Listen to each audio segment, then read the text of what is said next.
heck with this non-involvement bullshit. Okay, this is... Yeah, you go away, dog. This is to address the issue... I'm reading a news story in The Guardian. This is to address the issue of Britain's, and anybody else, going to Syria to fight in the war.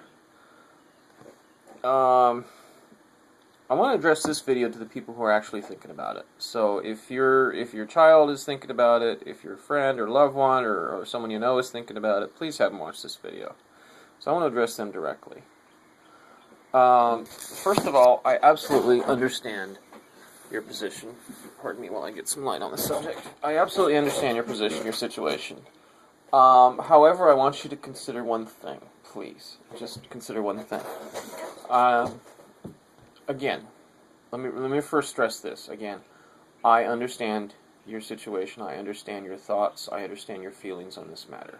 I understand your desire to go over and to help those who you perceive need help. I definitely understand that. But before you make this decision, please give me just a moment to provide you with an opportunity to think something through that is potentially a decision you could regret. So basically all I'm asking you to do is simply think through this logically. You're going to go over there and fight in a war against oppression, which I very much understand. I mean, you're suffering through it there. You're seeing it there in this country, in where you're at, and I very much understand. But going over to Syria to fight it is not the way to do it. No, I'm sorry. I don't think, let me restate that, I don't believe that going over to Syria is the way to address it. And this is something I've thought deeply about, so allow me to give you the benefit of my long, deep thought process on this matter. I am very much in the same position you are as far as the oppression and whatnot, and I definitely agree with the Muslim teachings on intolerance of oppression. But, please, read the Quran yourself. Read what it says about oppression. Don't listen to what you are told the Quran says. Read it yourself. Read it yourself. Don't rely on what someone says for your decision to go and join in this struggle against oppression. Okay, because if you look at the facts, if you sit down and examine, I think you'll find that what's going on is not effective, that it is not accomplishing anything, at least not anything beneficial. I have long thought about this, and I do believe there is a very viable, very real alternative. The reason you want to go fight is because of your anger towards the situation, towards what's been going on, towards the oppression, towards the absolute ignorance of people in the country you're living in now towards the situation. I understand that. But, again, I don't see that the current methodology is the answer. I've spoken with a couple of people on this subject. Yes, granted, it's just a couple of people, but they're very insightful people. One was a journalist and college professor, deep thinker on the subject. He's the one who acquainted me with the notion of, through a story he wrote, of the notion of fighting oppression as a teaching of Islam.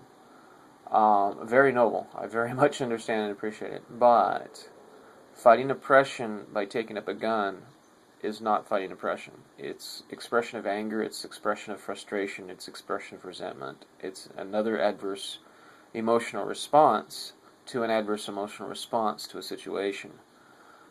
What you should be doing, what I would suggest, is examine the situation more carefully and dispense with any information that you cannot verify yourself.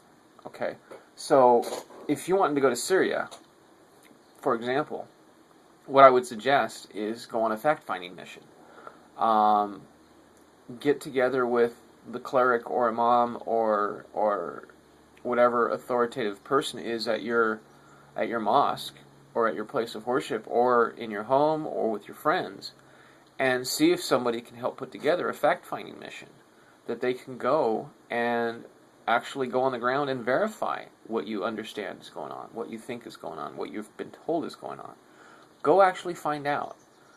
Is Assad really oppressing Muslims? Is that really what's going on? Make sure, because the research I've done shows that that's not actually the case. Yes, Assad is corrupt. All leaders are corrupt. Yes, he is oppressive. All leaders are oppressive. Why just worry about Assad? Why? What about Erdogan? What about those in Iraq? What about those in Iran? What about those in the United States? What about those in your own country, where you are now? What about that oppression? Why can't you stay here and fight oppression? You can do a lot more from here than you can over in Syria. That is the fact. That is a fact. That you can do much more here. You're in Britain. You're in the United States. You have more resources available to you. You have a broader audience. No, people aren't listening to you. Of course they're not.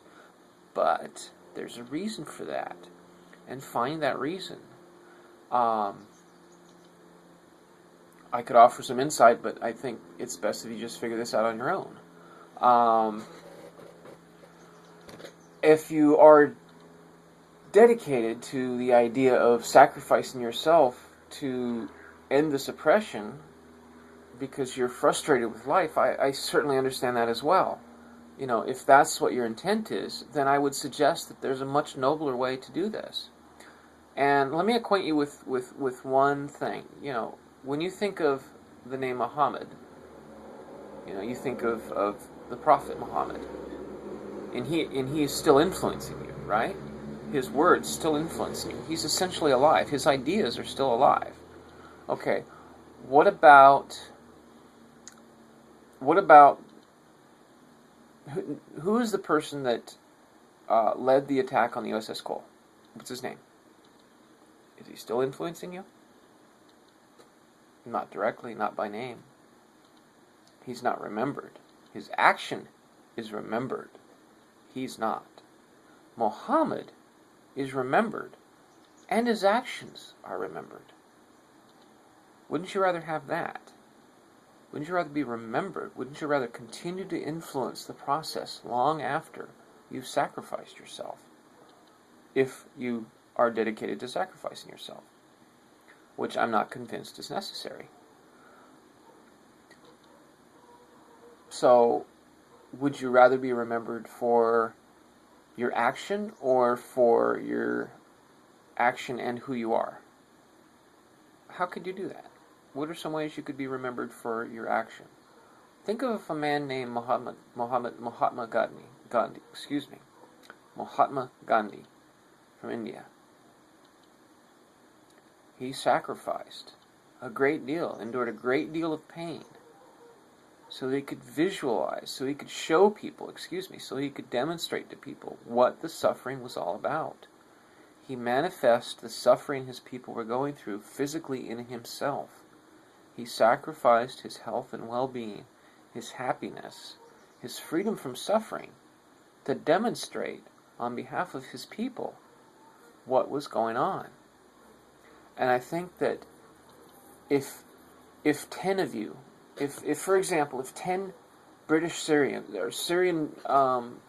Britons, people from Syria who had relocated to Britain, or Americans, if 10 of you got together and went on hunger strike or some other way sacrificed yourself and stated that you would not, that you were sacrificing yourselves, that you would relent only when people started to listen. I mean, look at my reaction.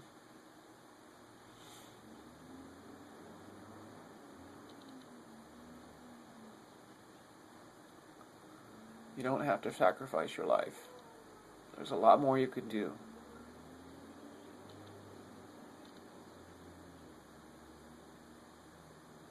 Read the entire Quran.